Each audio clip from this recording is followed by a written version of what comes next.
Thank you, sir. I want you to kindly introduce yourself and your party.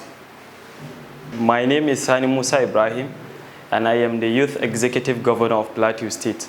I represent the National Reformation Council, NRC. So in your manifesto, you talked about agriculture. Yes. Right? So Yeah. how do you intend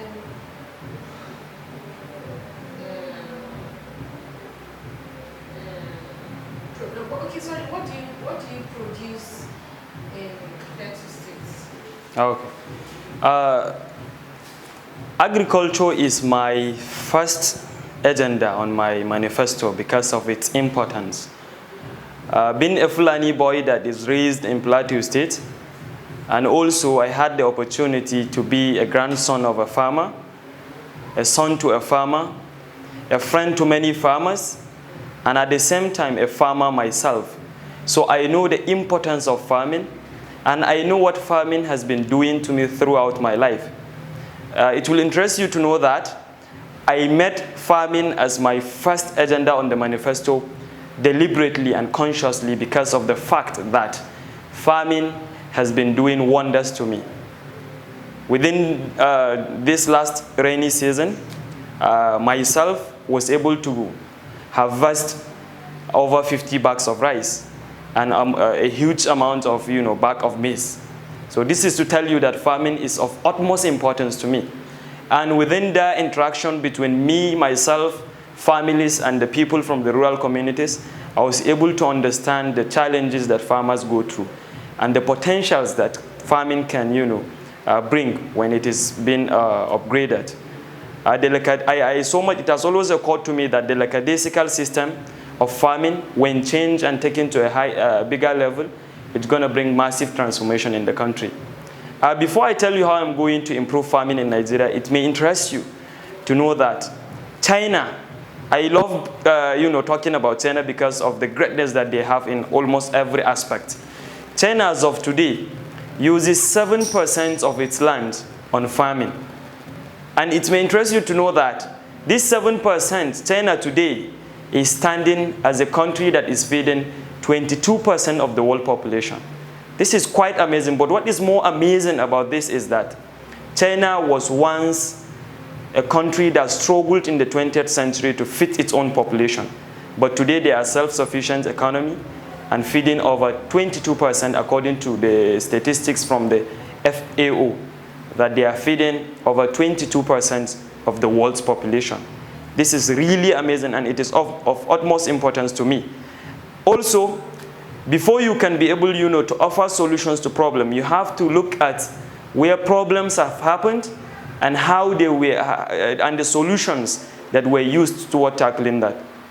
In a brief time, I studied about United States of America, which today, if you are talking about agricultural technology, there is no better country that does that.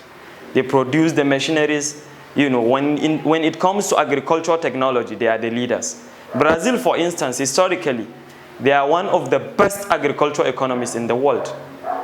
They have 2.1 billion acres of land. And out of these billion acres of land, about 900 million of these acres are used for farming, meaning 41% of their land is for farming.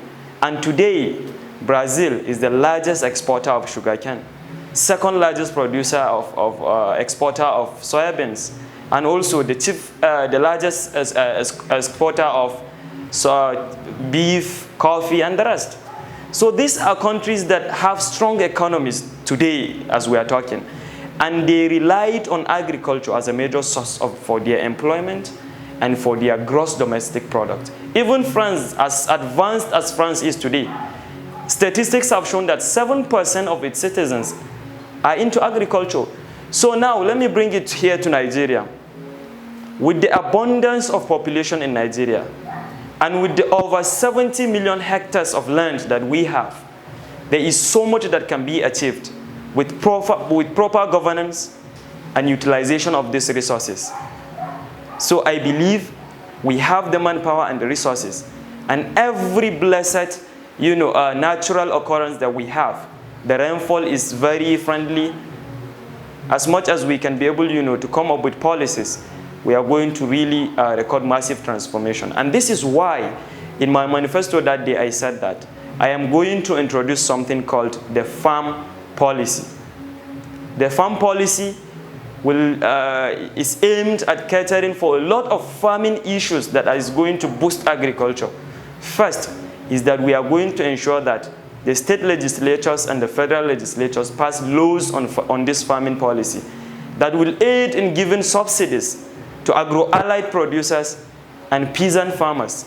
Because farmers, if you go down there to the roots, farmers are facing the challenges of capital. Most of them, they are into the subsistence farming, and we cannot move ahead and in time if we are not able to go to commercial farming.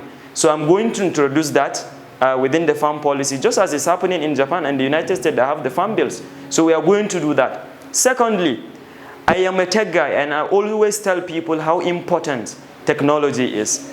So we are going to bring technology into play, because China has brought technology into play, and it is really helping them reduce the work that needs to be done, and they are farming a lot. So we are going to bring that.